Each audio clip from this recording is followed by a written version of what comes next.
In 1845, 129 Royal Navy sailors entered the Arctic and never returned. They were the best-equipped polar expedition in British history, and not one of them survived.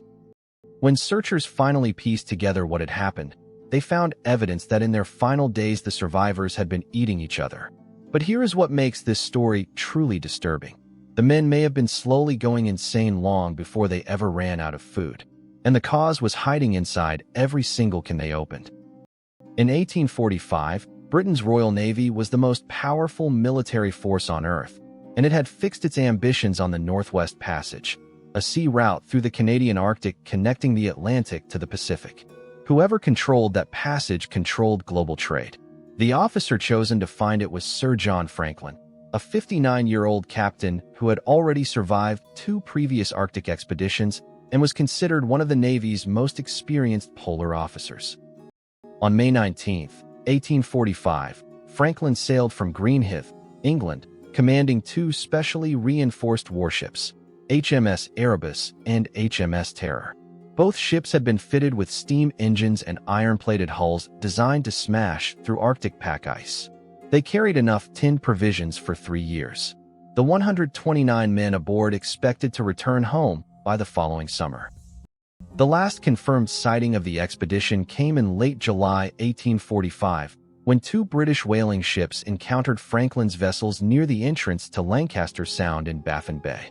The crews exchanged brief greetings, noted that the men seemed in good health, and watched the ships disappear west into the ice. After that moment, no European ever saw a living member of the expedition again. By 1847, when no word arrived, Franklin's wife Lady Jane Franklin launched one of the most determined private rescue campaigns in Victorian history. She wrote directly to Queen Victoria, the Prime Minister, and the President of the United States. She spent much of her personal fortune funding private search ships. The Royal Navy eventually dispatched multiple official rescue expeditions. None returned with survivors, and none found the ships. The first break came in 1850, when searchers discovered the expedition's first winter camp on Beechey Island, a barren, wind-stripped rock north of Baffin Island. They found 3 graves: Petty Officer John Torrington, Seaman John Hartnell, and Marine Private William Brain, all dead before the ships had even reached their planned route south. No journals had been left behind. No explanation. The camp had simply been abandoned. For more years passed with no further evidence. Then, in 1854, a Scottish explorer named Dr. John Rae returned from the Canadian Arctic with a discovery that stunned London. Inuit people living in the region had traded him silver plates engraved with Franklin's name, a small gold medal, and fragments of Royal Navy uniform. The men had been dead for years, and the Inuit knew far more than anyone in Britain had imagined. The Inuit accounts Rae gathered described around 40 gaunt, stumbling white men seen dragging heavy sledges southward across King William Island in the spring of 1848. The men were barely mobile. Some fell in the snow as the Inuit watched. When Rae examined the human remains he recovered, he found bones bearing cut marks consistent with one conclusion: the survivors had been stripping the flesh from men who had already died. When Rae published his report in London, the reaction was not sympathy. It was fury directed at Rae himself. Charles Dickens, then the most widely read author in England, published a series of articles insisting the cut marks must have been the work of Inuit scavengers, not British officers. The Admiralty quietly concurred. The accounts were officially set aside, but the physical evidence did not disappear. In 1859, an expedition privately funded by Lady Jane Franklin and commanded by Captain Francis Leopold McClintock finally reached King William Island. On the western shore, inside a stone cairn the men themselves had built, McClintock's team found what they had been searching for: a single sheet of Navy paper bearing 2 handwritten messages in different hands. The first message, dated April 28, 1847, was routine. The ships were beset in ice near King William Island. All well, Franklin commanded. The second message, written in the margins exactly 1 year later, told a completely different story. Franklin had died on June 11, 1847. The ships had been locked in ice for 18 months. On April 22, 1848, the surviving 105 men abandoned the vessels, and began marching south on foot. That march became a death march. King William Island is roughly 5,000 square miles of featureless Arctic tundra, temperatures plunging to -40 in winter, with almost no large game to hunt. The men were already weakened, and the supplies they chose to drag on their sledges were inexplicable: silver tableware, a mahogany writing desk, a copy of a novel. They brought almost nothing that could have sustained life in the wilderness. Search parties over the following decades found remains scattered across the island and down the coastline. Men who had died alone, miles from any companion. Their standard Royal Navy wool uniforms were wholly inadequate for sustained Arctic exposure. Inuit who encountered the last survivors described men falling in the snow and failing to rise. The final confirmed sightings placed them near the mouth of the Back River, still hundreds of miles from any settlement. In 1981, anthropologist Owen Beatty of the University of Alberta advanced a theory that reframed the entire disaster. Beatty believed the men had been slowly poisoned by their own provisions from the very beginning of the voyage. The Royal Navy had provisioned the expedition with tinned food, then a relatively new technology, and those cans had been sealed using lead solder. Beatty's hypothesis: the solder had been leaching lead into the food throughout the entire journey. In 1984, Beatty received permission to exhume the 3 graves on Beechey Island. Beneath the permafrost, the bodies were almost perfectly preserved after 139 years.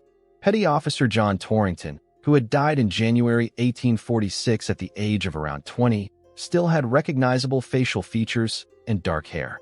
Tissue analysis returned lead concentrations in the bones far exceeding anything attributable to natural background exposure. He had been absorbing lead contamination for months before he died. Lead poisoning at elevated doses causes progressive confusion, muscle weakness, paranoia, and severely degraded judgment. If Beatty's theory is correct, the officers who decided to haul silverware and a writing desk across barren tundra instead of food and firearms may not have been capable of sound reasoning at all by that point. The decisions that look irrational from the outside may have been the decisions of men whose minds were already failing. In the 1990s, forensic anthropologist and Keenlyside conducted a systematic analysis of hundreds of bone fragments recovered from King William Island. She identified cut marks consistent with deliberate defleshing on multiple specimens, the precise, methodical incisions a person makes when stripping muscle from bone to extract maximum nutrition. The pattern was concentrated near joints and muscle attachment points. The cannibalism John Ray had reported in 1854 was now confirmed by physical evidence. For 169 years, both ships lay on the seafloor with their locations unknown.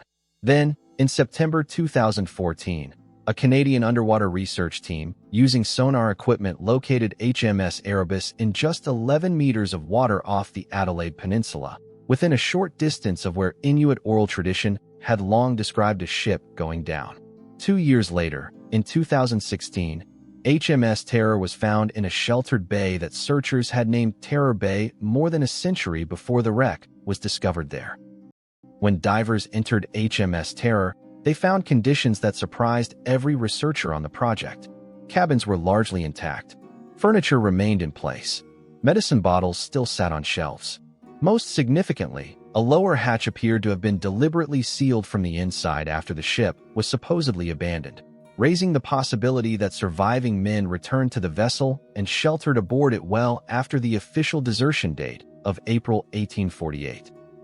The location of both wrecks confirmed what Inuit communities along the Arctic coast had maintained for over 150 years, accounts the British Admiralty had spent decades dismissing as unreliable. Inuit elders had described the precise positions of the ships, had described survivors being offered food and refusing it, had described finding a body still lying in a bunk.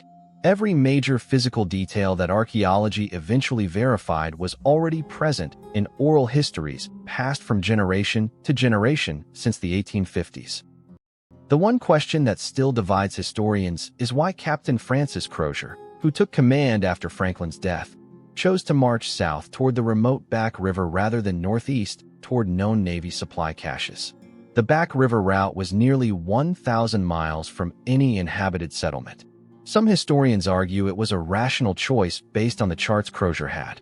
Others argue that a man thinking clearly would never have selected it. The most complete explanation the historical record supports is a convergence of catastrophes that compounded each other.